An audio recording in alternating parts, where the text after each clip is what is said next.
ಇನ್ನು ಸೂರಜ್ ಬೇಗ ಹೊರಬರ್ತಾನೆ ಅನ್ನುವಂಥ ನಂಬಿಕೆ ಇದೆ ಅಂತ ಹೇಳಿ ಮೈಸೂರಿನಲ್ಲಿ ಮಾಜಿ ಸಚಿವ ಎಚ್ ಡಿ ರೇವಣ್ಣ ಹೇಳಿಕೆ ನೀಡಿದ್ದಾರೆ.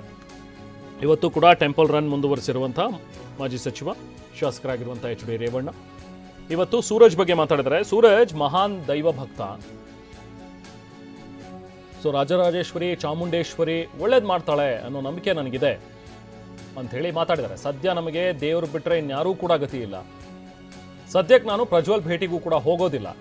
ಮಗ ಅಲ್ವಾ, ಹಾಗಾಗಿ ನಿನ್ನೆ ನನ್ನ ಪತ್ನಿ ಹೋಗಿ ಬಂದ್ರು ಅಷ್ಟೇ. ಉಳಿದ ಯಾವ ವಿಚಾರನೂ ಕೂಡ ನಾನು ಇಲ್ಲಿ ಮಾತಾಡೋದಕ್ಕೆ ಇಷ್ಟಪಡಲ್ಲ. ಎಲ್ಲ ಪ್ರಕರಣ ನ್ಯಾಯಾಲಯದ ಮುಂದೆ ಇದೆ, ಎಲ್ಲ ಮುಗಿಲಿ, ಆಮೇಲೆ ಎಲ್ಲವನ್ನೂ ಕೂಡ ಮಾತಾಡ್ತೀನಿ, ಬಿಚ್ಚಿಡ್ತೀನಿ ಅಂತ ಹೇಳಿ ಮೈಸೂರಿನಲ್ಲಿ ಮಾಜಿ ಸಚಿವ ಎಚ್ ಡಿ ರೇವಣ್ಣ ಹೇಳಿಕೆ ನೀಡಿದ್ದಾರೆ. ನನಗೇನು ಆ ಥರ ಇಲ್ಲ. ನನಗೆ ಜೀವನದಲ್ಲಿ ಎರಡೇ, ದೇವರು ಮತ್ತು ಜನ. ಅದರಿಂದ 25 ವರ್ಷ ಶಾಸಕನಾಗಿದ್ದೀನಿ. ಇದು 28ಕ್ಕೆ 30 ಆಯ್ತಿದೆ. నేను ನೋಡ್ರಿ, ನಾನು ಇವತ್ತು ನನಗಿರೋದು ನ್ಯಾಯಾಲಯಕ್ಕೆ ಗೌರವ ಇದೆ. ನ್ಯಾಯಾಲಯದ ಬಗ್ಗೆ ನನಗೆ ಗೌರವ ಇದೆ, ದೇವ್ರ ಬಗ್ಗೆ ನಂಬಿಕೆ ಇದೆ.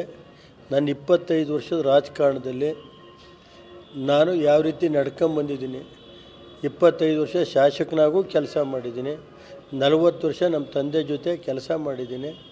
ಜನತೆ ಆಶೀರ್ವಾದ, ದೇವರ ಆಶೀರ್ವಾದ ಇರೋವರೆಗೂ ನ್ಯಾಯಾಂಗದ ಬಗ್ಗೆ ನನಗೆ ಗೌರವ ಇದೆ ಅಷ್ಟೇ.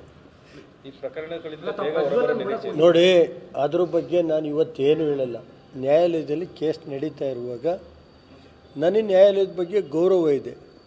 ಈಗ ನನ್ನ ಮಗ ದೈವಭಕ್ತ, ಮೊದಲನೇ ಸೂರಜ್ದು ಪಾಪ ತಂದು ಗೊತ್ತಿದೆ. ಆ ತಾಯಿ ರಾಜರಾಜೇಶ್ವರಿ, ಅವನಿಗೆ ಚಾಮುಂಡೇಶ್ವರಿ ದಯೆ ಇದೆ.